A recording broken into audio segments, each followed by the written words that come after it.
एक ऐसा भी गांव जिस गांव में अभी भी कोई नेटवर्क उपलब्ध नहीं है। एक तरफ वर्तमान में digital India, make in India हो रहा है, लेकिन दूसरी तरफ आदिवासी इलाकों में कोई प्रभावी नेटवर्क कनेक्टिविटी नहीं है। इन दिनों नेटवर्क एक बुनियादी जरूरत है, किंतु नांदेड़ जिले के हदगांव तालुका में कुशलवाड़ी गांव में कोई भी नेटवर्क नहीं है और मोबाइल नेटवर्क नहीं होने को लेकर कुशलवाड़ी के नागरिकों को कई समस्याओं का सामना करना पड़ रहा है। वर्तमान में महाराष्ट्र में डिजिटल ग्राम पंचायतें हो रही हैं। इस ग्राम पंचायत में गांव के सभी नागरिकों को सभी सरकारी दस्तावेज गांव में ही मिल जाएं। इसीलिए महाराष्ट्र सरकार लाखों रुपए खर्च कर रही है। नांदेड़ जिले के हदगांव तहसील में आने वाली कुशलवाड़ी गांव में ग्राम पंचायत तो हैं, वहां कोई नेटवर्क उपलब्ध नहीं है। गांव के विद्यार्थियों को मोबाइल पर आ रही है स्कूल की पूरी पढ़ाई। स्वस्थ धान्य दुकानदार को दी गई हिस्ट्री मशीन और उस मशीन से रसीद नहीं निकलने के कारण इस गांव के नागरिकों को काफी परेशानियों का सामना करना पड़ रहा है। इसीलिए यहां के ग्रामवासियों ने हदगांव तहसील में आकर नेटवर्क की समस्या सुलझाने की मांग की है। हदगांव जिला नांदेड़ से एम अनिल कुमार की रिपोर्ट। मी विक्रम गणपती भुरके कुशलवाडी या गावातील रहिवासी आहे। आतापर्यंत जवळपास 75 वर्षे झाले भारताला स्वातंत्र्य मिळून। जगात काय चाललंय हे आमच्या गावात कळत नाही। का कळत नाही? नेटवर्कच नसल्यामुळं गाव दऱ्याखोऱ्यात वसलेलं गाव आहे आणि त्या गावात नेटवर्क आतापर्यंतही नाही।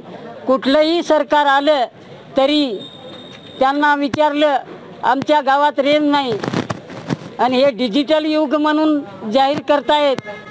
आमचं म्हणणं असं आहे, माझ्या गावात बऱ्याचशा अडचणी येतात। शाळेअभावी राशन दुकानदार सुद्धा परगावचा आहे, तो गावात येत नाही। का येत नाही? तो म्हणतो तुमचा अंगठा येत नाही नेटवर्क नसल्यामुळं। म्हणून मला म्हणायचं आहे शासनाला, डिजिटल इंडिया असा कसा डिजिटल इंडिया? इंडिया डिजिटल करायचा असेल तर प्रत्येक गावोगावी रेंज दिली पाहिजे, नेटवर्क टावर उभारले पाहिजे। म्हणून मला म्हणायचं आहे शासनाला एवढीच विनंती आहे, नेटवर्कसाठी टावर आमच्या गावात द्यावं। नाही दिलं तर 15 दिवसाच्या आत आम्ही उपोषण तहसीलला टाकणार आहोत। पार्वताबाई मारुती डुकरे, माजी सरपंच। आमच्या गावात कुशलवाडी, आमच्या गावात रेंज नाही, आमच्या गावात कोणताही फोन लागत नाही। जेव्हा ते कोस फोन लावायला काय आमच्या गावात समजा अडचणी हातात। माझं नाव मंगल ज्ञानवाद सुमके, मी कुशलवाडीतील रहिवासी आहे।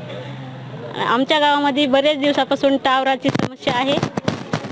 आमच्या गावात अजिबात रेंज येत नाही, त्यामुळे अनेक अडचणी येत आहेत। आत्ता गावामध्ये जे ऑनलाईन कामं सुरू आहेत सर्व प्रकार पद्धतीचे, ते एकही लवकरात लवकर होत नाहीत रेंज अभावी। त्यामुळे भारताला स्वातंत्र्य होऊन तरी आमचं गावामध्ये नेटवर्कच्या युगामध्ये कोसो दूर आहे। तहसील या ठिकाणी कुशलवाडी येथील समस्त नागरिक नेटवर्कच्या संदर्भाने आलेले आहेत। आम्ही नेटवर्क कुशलवाडीला व्हावं म्हणून वेळोवेळी प्रशासनाला, येथील शासनाला, सरकारला सुद्धा आम्ही कळविलेलं आहे।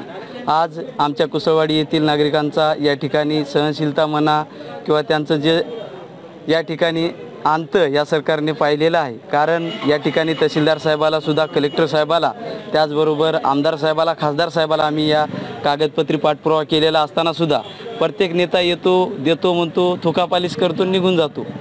या ठिकाणी असं चालू आहे। त्यामुळं आज आम्ही उपोषणाच्या मार्गाने या ठिकाणी 15 दिवसात शासनानं जिल्हाधिकारी साहेबाला, तहसीलदारामार्फत आम्ही निवेदन दिलेलं आहे की 15 दिवसामध्ये जे काही शासनाचं BSNL असेल ते सुद्धा आम्हाला दिलं तरी चालेल, पण कोणत्याही प्रकारचं आम्हाला या ठिकाणी रेंज नसल्यामुळे गावामध्ये अनंत अडचणी आहेत। त्यामध्ये ऑनलाईन पद्धतीची सर्वच कामे आहेत, ते या ठिकाणी होत नाही। त्यामुळं शासनानं करून द्यावे। येणार 15 दिवसाच्या नंतर उपोषण आम्ही करणार आहोत। त्याची जबाबदारी शासनाने घेऊन लवकरात लवकर टावरची व्यवस्था करावी।